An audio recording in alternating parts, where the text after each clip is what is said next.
আসসালামু আলাইকুম। চলে আসলাম নতুন একটা রেসিপি নিয়ে। আজকের রেসিপিটা হলো আমি বেগুন ভাজা করব। আর বেগুন ভাজাটা একদম মচমচা করে করব।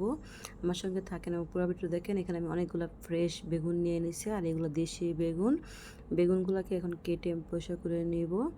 এই যে এভাবে করে বটির সাহায্যতে আমি এক পাশে রেখে আর এক পাশ দিয়ে এভাবে করে চিকন চিকন করে ফলার মতো করে নেব। নিয়ে আমি পানিতে চুবিয়ে দিব।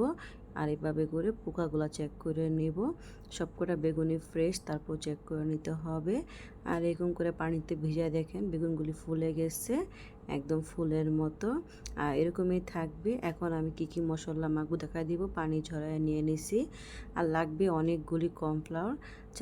চাইলে গুঁড়িও অ্যাড করতে পারেন। আর দিয়ে দিলাম হলুদের গুঁড়া, মরিচের গুঁড়া, ধনিয়ার গুঁড়া, পরিমাণ মতো লবণ দিয়ে আলতো হাতে এটাকে মিক্স করে নিতে হবে। আর এরকম করে ঝাঁকিয়ে ঝাঁকিয়ে মিক্স করে নিতে হবে।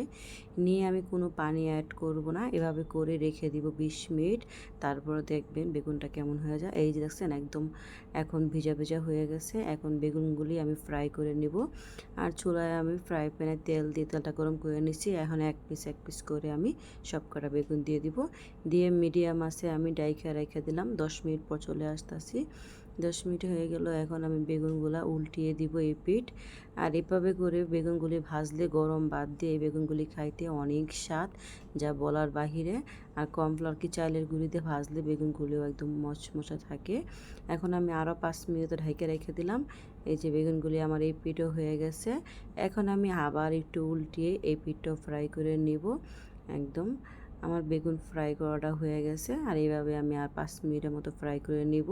বেগুন ভাজার রেসিপিটা কেমন হয়েছে আমাকে জানাবেন। কোনো বোল্ড হলে কমেন্ট বক্সে জানাবেন। আর প্লিজ সবাই আমার চ্যানেলটা লাইক এবং ফলো করে দিবেন। ভিডিওগুলো ভালো লাগলে কমেন্ট বক্সে জানাবেন, আমি উত্তর দিব। এই যে বেগুনগুলি ফ্রাই করা হয়ে গেছে। এখন বেগুনগুলি উঠায় নিলাম। একদম 5 মিনিটের সহজ একটা রেসিপি, একদম ঘরোয়া পদ্ধতিতে। আসসালামু আলাইকুম, আল্লাহ হাফেজ।